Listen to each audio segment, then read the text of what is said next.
week, we'll preview the World Series matchup, and we'll speak on the new NBA season. All this and much more on College Crossfire.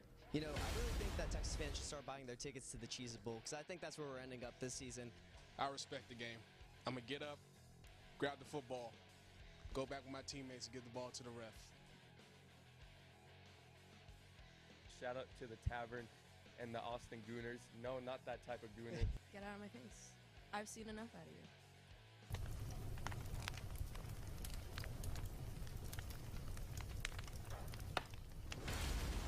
Good evening from College Crossfire. I'm your host, TJ Krulitz, and welcome to another show in this fall 2025 semester.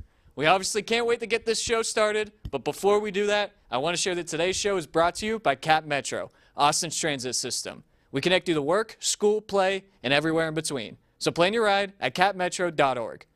For those who have never tuned in before, here are the rules for tonight's show. There'll be 3 rounds containing 3 questions each. For every round, I'm going to dish out points in the amounts of 3, 2, and 1 based on our contestants' answers. Whoever has the most points from their answers by the end of the 3rd round will be crowned as this week's College Crossfire champion. We'll get the return for our next episode, our Halloween episode. But there's a catch. Everyone must know before we begin our 3rd and final round, better known as rapid fire, is worth double the points, meaning no lead is safe, and also our contestants have not yet been able to see or prepare for these questions whatsoever. So they'll have to think on their feet and come up with their best or their idea of the best possible answer. If there's a tie by the end of rapid fire, I have a bonus question ready that will help determine our Crossfire champion. So now we've finally reviewed the rules. Let's finally introduce our contestants. And on first base, he's trying to be the first to repeat this semester, at least I think he is. Please welcome to the show, Tyler Moss. Yeah, you would like to think I'm trying to be the first to repeat, but as of Thursday this week, sports has been on the back burner.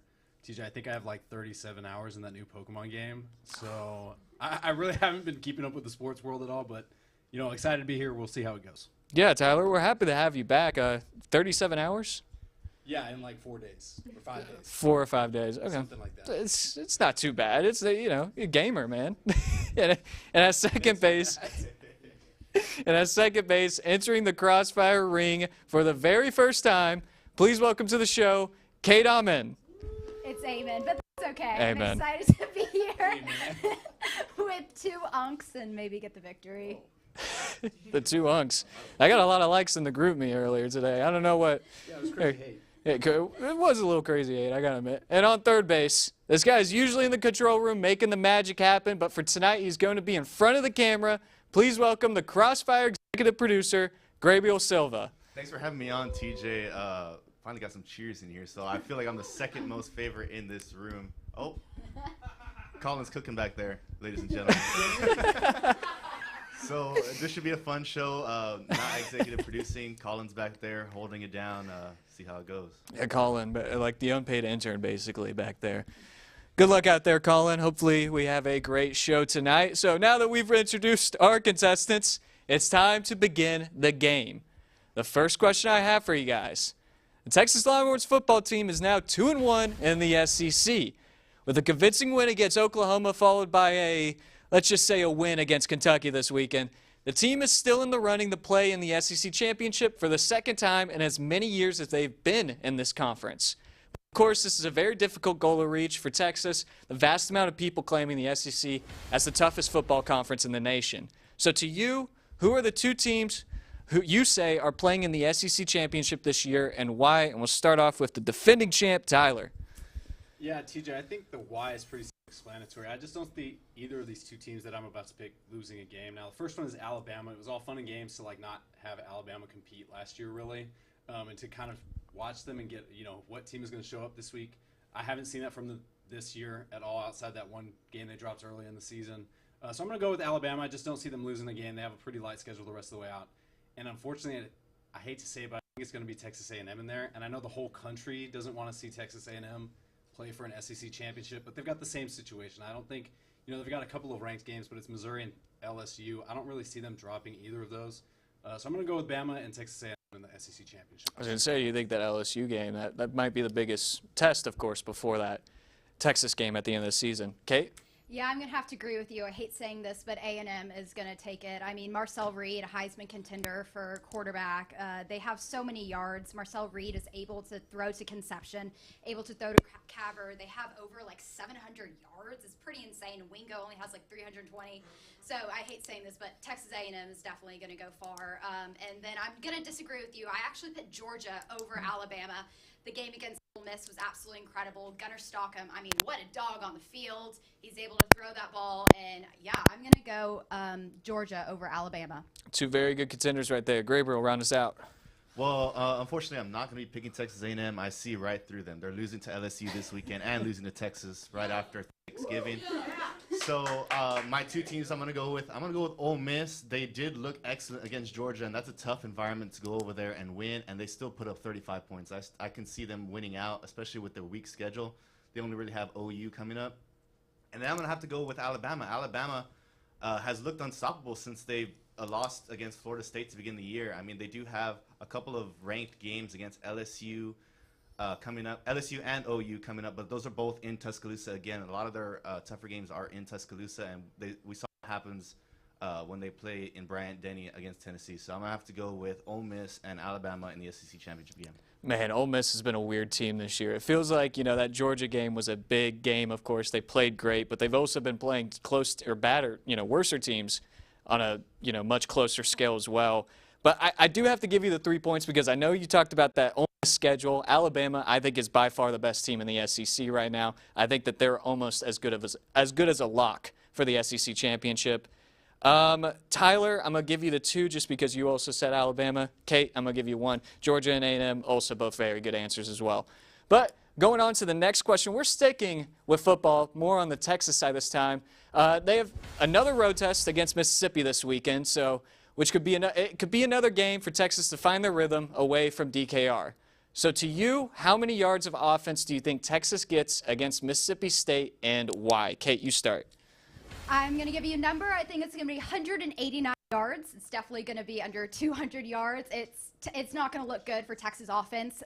This is Mississippi State's homecoming game, so the cowbells will be ringing, which I don't know if Texas offense can handle that.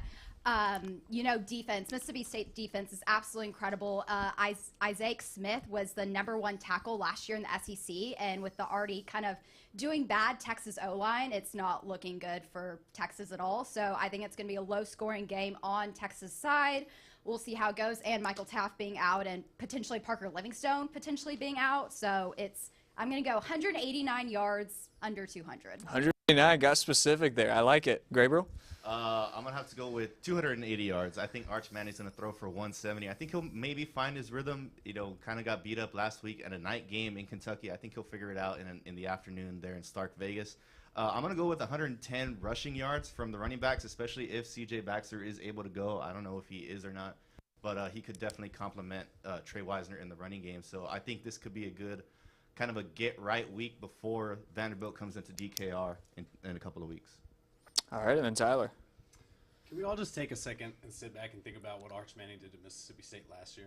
Wasn't that nice? It was pretty nice. Most people at that game, that was a good Remember time. it fondly. It's not going to look like that, I don't think. I said before the show started that I wasn't going to give TJ a number for this question. I'm still not going to. Texas. I need a number, Tyler. Nope. You put a number in your brain with what you think this is. Okay. Texas is not going to get more. Still need a number. Double what Ryan Niblett's punt return yardage is. You need me to do math? You follow that? So if Ryan Niblett returns the ball a total of 78 yards on punt returns, wait, what's 78 times 2?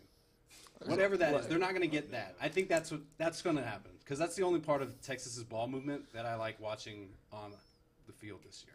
So 156 yards. Tyler, because you made my brain work, okay. I'm going to have to give you the 1 here. I don't want my brain working like that right now. I just want to hear it. I just want to hear a number, man. But you know what? Good on you for trying. Good on you for trying to be a little bit different with this question. I respect it, but you're going to get the 1 here. Okay. This one's a tough one.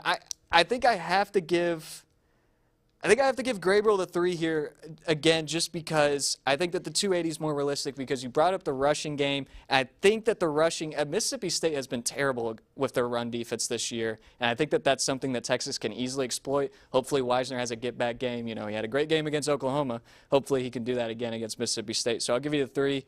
Kate, the 190. You're not being biased. Got to hand it to you. Got to give it to you. And obviously, they have not done good in both of their true road tests yet, so it makes perfect sense. So I'll have to give you the 2 definitely over Tyler's answer right here. But moving on to the last question of the round. With Texas volleyball cruising through the SEC schedule like nobody's business, it's becoming pretty apparent 2 teams are true contenders for the national title. Those 2, of course, being the Texas Longhorns and the Nebraska Cornhuskers. But throughout all the other teams that are near the top of the list, which one of them has the best chance to challenge either of the 2 teams, and why? Grabiel? I'm gonna have to go with number 5, Stanford. They only have 3 losses on the year, and both of them, or 2/3 of them, have come against Nebraska and Texas. They did get swept by Nebraska early in the year, and then they came to the Moody Center in a raucous environment and took the Longhorns to five sets. So Stanford's usually a perennial powerhouse when it comes to volleyball, and I think that they could give either team a run for their money in the postseason. Okay, yeah. I mean, you did point out that they've already lost to both teams already, but. Yeah, anything can happen though. No, you're right, Tyler. Yeah, he took the words right out of my mouth. I was also going to go with Stanford, but instead I'll go with Kentucky here, another contender, sitting right there in that 3rd spot, I believe, right behind those other 2 teams. I didn't really research all them that much. I know that they're sitting at number 3. I just more research on Stanford. Kentucky, I like what they're doing out there, I guess. You know, something's going on in Lexington, and I think it's going to be Texas and them in the SEC championship, and then, of course, you get a potential rematch late in the tournament when these teams play each other for maybe a 3rd time. You never know what's going to happen down there. All right, and then Kate? I'm going to go with number 4, Pittsburgh, University of Pitt. They are number 4 right now. They are right behind number 3, Kentucky. Well, did you know they beat Kentucky early in the season in just 3 sets? Yeah, you didn't know that. Early September. Olivia Badcock. Olivia Badcock just was named AVAC Player of the Week, her 4th time, and she's tied for the most time doing it with any other player. So I think they're an incredible team. I think they can do it. Yeah, I don't have to say much. It's obvious that you prepared a lot more than the other 2, but I'm going to give you Pitt. Hey.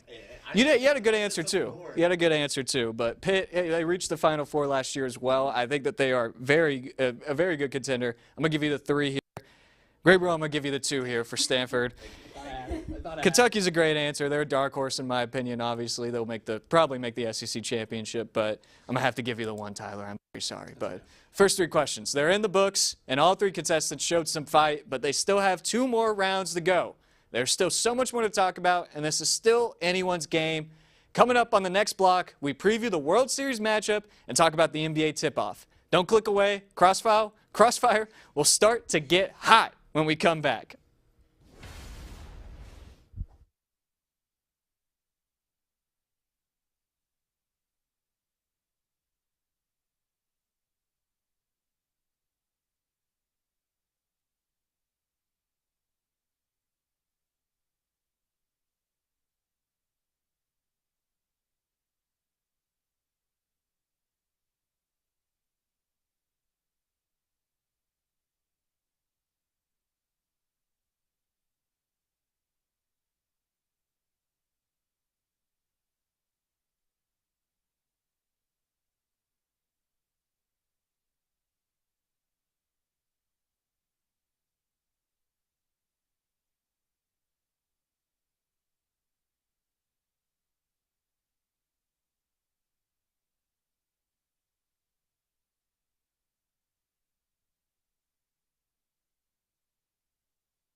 Facts.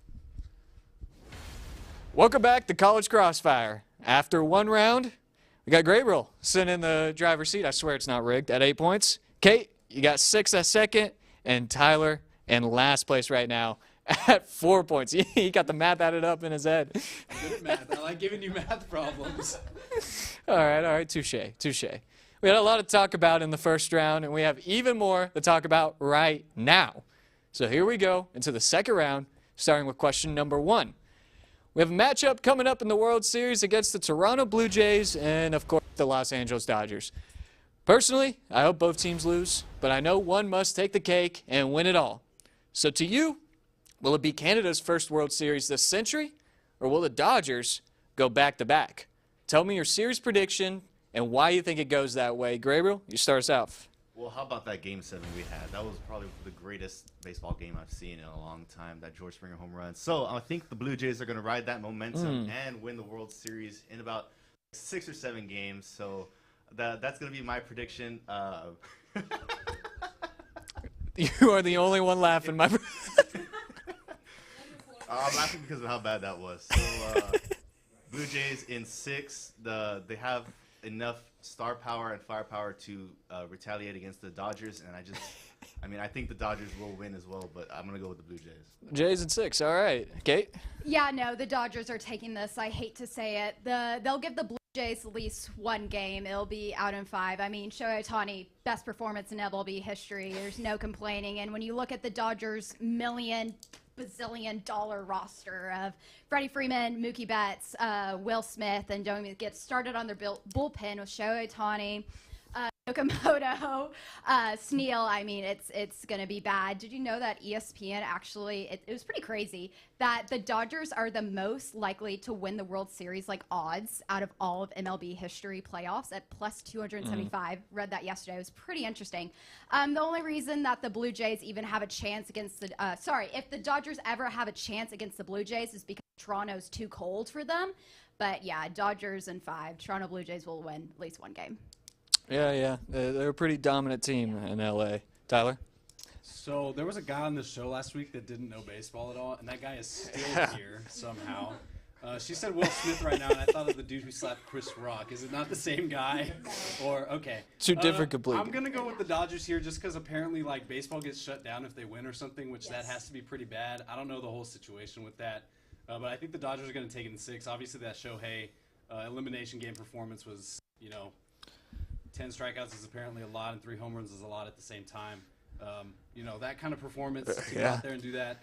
And yeah, again, if they've got a roster with that much money, it'd be really funny if they lose. I just don't see it happening. So I think they'll go to 6 games. Like Kate said, Toronto's got a bit of a weather, kind of advantage there, I guess. It's starting to get colder there in Canada. So I'll go Dodgers in 6. They have a roof in their stadium. They do have a roof in their stadium. That is so. I think that's a non-factor.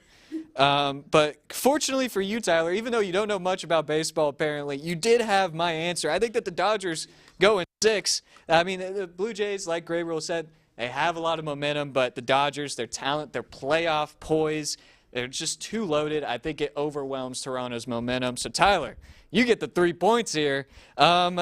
Kate, I'm going to give you the 2 here. Kate, I'm going to give you the 2 here. Sorry, I'm still thinking. I know, I kind of went too far there. So I think I agree with you. I think that the Dodgers win this World Series. So I'll give you the 2 here. I like your answer, though. I think that it's fun to be different. Unfortunately, I have to give you the 1 here. I think they're going to win, too. But, you did say that. You did admit to that, so it kind of negates your point. But anyways, we'll go into the next question now. The NBA season is now underway after a pretty eventful season last year. It definitely was pretty eventful for me. Which it resulted in the first championship in Oklahoma City history, which we don't count the Seattle Supersonics NBA title. They're their own franchise. But to you, anyways, the question is to you, who is the best candidate to win the NBA Finals from each conference and why? Kate, you got it. Okay, so for the Western Conference, I'm going to go with the Golden State Warriors just because I'm a big fan of Jimmy Butler. I think he's going to be great for the team. Steph Curry, Al Hartford. They have Dynasty's still on, huh? Yeah, they got a lot of veterans on the team. I think it's going to be good. And then for the Eastern, I'm going to go with the Knicks. They got that new head coach, Mike Brown. It's feeling good. Timothy Chalamet, that's all I really know. But I think the Knicks got it. Warriors and Knicks. Got it. Tyler? Now, for an NBA box score viewer like myself, this is a hard question. That's what Adam Silver likes. Because I looked at ESPN before the show, and only 2 teams have won so far. Oh. What am I supposed to do in a whole conference is at 500? So I'm picking one of those teams that won. I go with OKC because they won on the free throw, which was very informed for them. And for the Eastern Conference, I'm going to go with... Hang on. Is it going to focus? Oh, please don't say it's the Wizards. Charlotte, the Hornets. Oh, right? no. Charlotte, Oh, the no. Hornets. You heard it here first. LaMelo Ball. It's going to be OKC and Charlotte in the finals. That's who we're going to go with. All right, Gabriel. All right, as a non-box score watcher and non-NBA watcher in general, We should just get rid of this question, man. I looked up the NBA power rankings and I saw OKC at 1, so I'm gonna go with OKC to repeat. SGA again found himself at the free throw line late last night, and of course knocked him down. What else does he do other than that? And in the East, it's gonna be a tough one. I'm gonna have to go with the Cavs. I think the Cavs have a lot going for them, especially with Donovan Mitchell and his surrounding cast. So Thunder, Cavs, winning in each conference. So you pick the 2 number 1 teams. She does have a good point. Unfortunately, because of the 2 other answers, I'm going to have to give you the 3 here. Unfortunately, Kate, for you, I just don't think that the Warriors have the star power. And Tyler, it would be really lucky if Charlotte makes the play-in. So I have to give Grabiel the 3 here, unfortunately, even though he did pick the number 1 teams and he said he just looked at a power ranking. Man, this is... We need some more NBA ball knowers on this show. What is going on? My head spinning. Actual competitor on that wheel, though. Could you imagine? Yeah, I mean, if you got something like as close as the Milwaukee Bucks, I might have given you more than 1 point here, but Putting all 15 teams was crazy, though. Like, you could have at least cut it down. You could have at least cut it down. You never know in that league. You never know. Hey, that's fair point. Fair point. You know what? Charlotte Hornets, keep your eye on them. All right. Next question, though. There were multiple good games in the Week 7 slate of the NFL season, including some dominant QB performances. If you had to choose, however, which quarterback would you say had the best game this week, and why? Gabriel? Or I'm sorry, Tyler. It's okay. Early on the show, they were introducing Grabiel, and they cut to me. I get the confusion. Yeah. Now, I don't know if you watched the same week of NFL that I did. There was not that many great quarterback I think there was. There were some performances that were like Tua turned the ball over, got me -1 points in fantasy. I had to start him because Lamar's still out. And, of course, him and Dylan Gabriel got the, I fleeced you on that trade, by the way. Yeah, apparently. Him and Dylan Gabriel, that was a crazy matchup. Mac Jones leading his team to a victory with whatever he did. When was the last time we saw a Cincinnati quarterback named Joe played this well? I'm not talking about Joe Burrow. I'm going with Joe Flacco. It's Joe Flacco. In the Unk Bowl on Thursday night, he put up, 350 yards almost and 3 touchdowns? Incredible. That's the way you lead a team. Of course, Aaron Rodgers across the other side of the ball was great as well. But I'm going with Joe Flacco. He's just been around forever, and to still be doing it at that age, that's got to be the most dominant performance I've seen. Yeah, I mean, 41 years old or something like that? Incredible performance from Joe Flacco. Gabriel? I'm gonna have to go with Bo Nix. Bo Nix had 279 yards passing and 4 total touchdowns, 2 passing, 2 rushing, and he led the Broncos on a miraculous comeback, 33 points in the 4th quarter. They didn't even need overtime for that game. That's actually crazy. Of course, we all love laughing at the Giants, even though they're actually pretty decent this year as a Cowboys fan. But I'm gonna have to go with Bo Nix. His performance on Sunday was like something special. That's a big jump for a guy who's in his 2nd year, I think. 2nd year. Yeah, 2nd year. You got that right. Hopefully he doesn't do that next week. Kate? I'm going to go Jalen Hurts, as the media put it. Yeah, one of the best games of the season so far and of his career. He had, I believe it was 108.9% yield for passing yards. They tried the new method of, I believe it's called center down, where the quarterback gets with the center and they get the ball easier. Not for sure about that. But apparently it worked for them, and their run game just is not working. Their passing game is working. Their run game is not working. And I don't know if you saw that first play, the first touchdown of the game. It was 4th down, and they had 4 yards left, and Jalen Hurts just throws it to A.J. Brown to score that first touchdown of the game. Pretty crazy in my opinion, and they're able to stop the amazing Viking defense. I'm going to go Jalen Hurts on that. Jalen Hurts, he definitely silenced the haters with that game against Minnesota. That was an incredible pinpoint accuracy that he had against the Viking secondary. I have to give you the 3, though, Tyler. Joe Flacco, 41 years old, going into a team that he was just on for a week and performing that well, 342 yards, 3 touchdowns. Incredible performance from Joe Flacco. I have to say that was the best performance. Jalen Hurts, I'm going to give you the 2 here. Jalen Hurts had a dominant performance. He actually had a perfect passer rating, which was insane. He also had a rushing touchdown, like you mentioned. He had a great game. Bo Nix is another great answer, but I'm going to have to give you the 1 here, Gabriel. Another round is in the books, and after the break, it'll be time to head into the most exciting part of the night, rapid fire. The intensity will turn up a notch, and the win, you'll have to go all gas, no brakes. Don't go away. You won't want to miss it. Coming up on College Crossfire.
Welcome back to College Crossfire. And after a great round two, and I mean great round two, we have a very close matchup. Grabiel's still in first place right now with 13 points.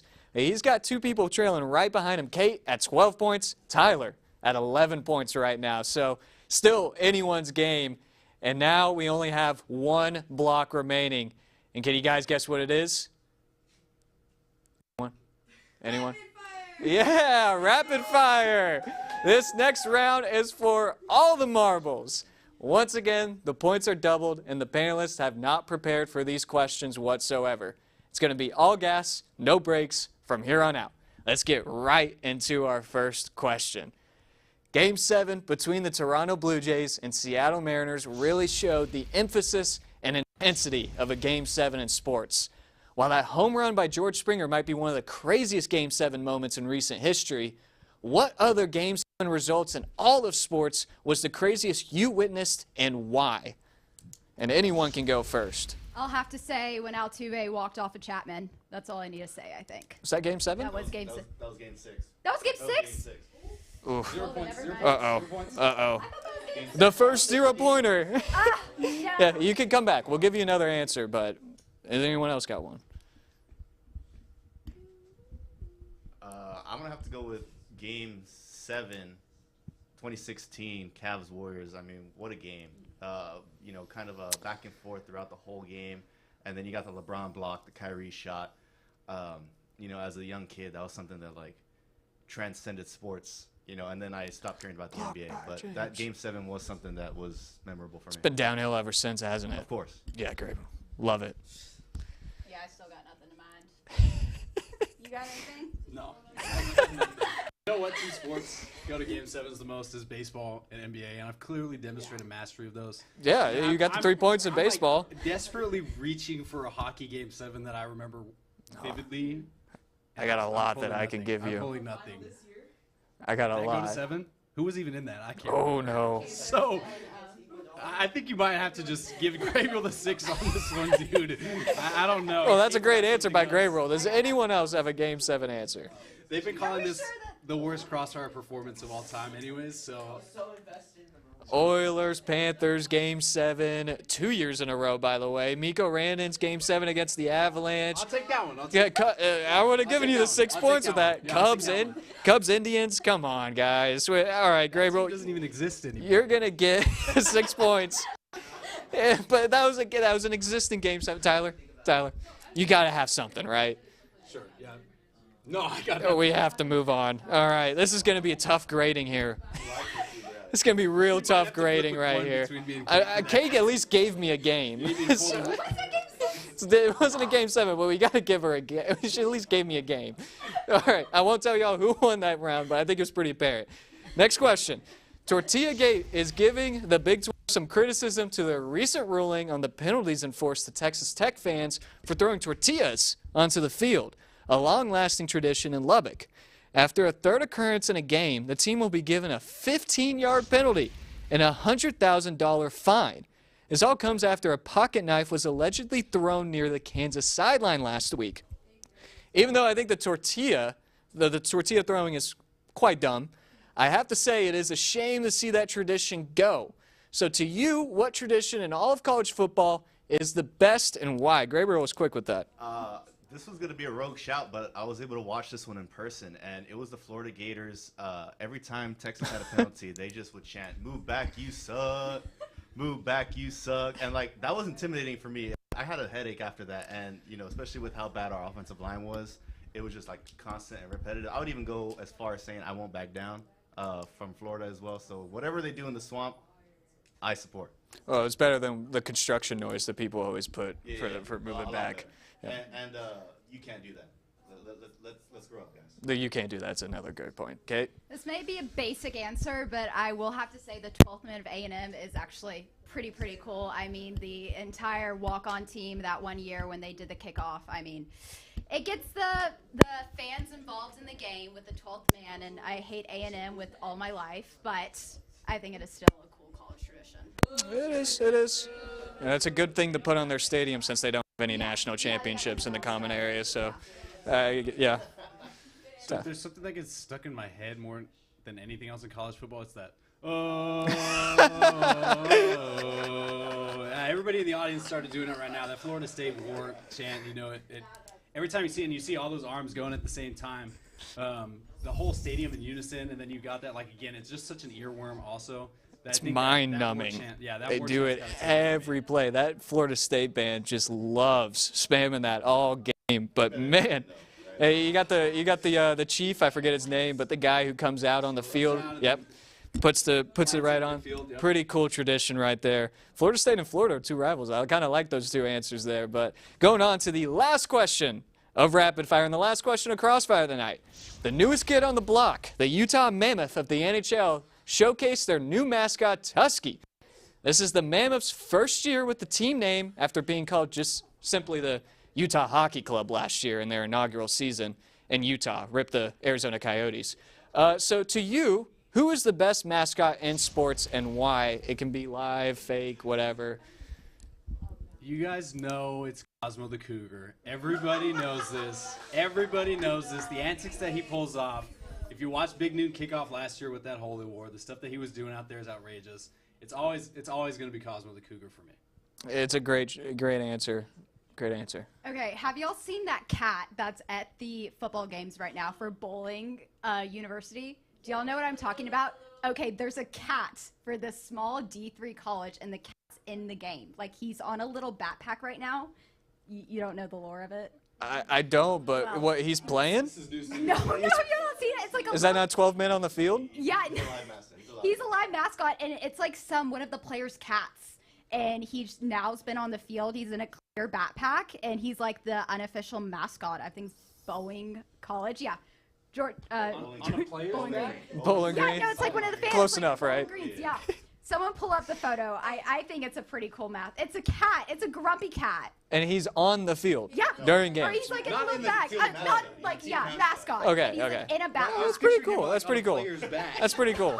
But he is And that's what I was thinking too. I'm No, like, is he? y'all don't know the That lore. would be sick, but I would have to give you the 6 if he was on the field. That's pretty He's sick. practically on the field. He's on the sideline. He like comes on. Great. He like shook the player's hand after the game or something. It was cute. He shook? What? Yes, he like got off. Have you not seen this? He got off the backpack. What is this cat? Is this a real cat?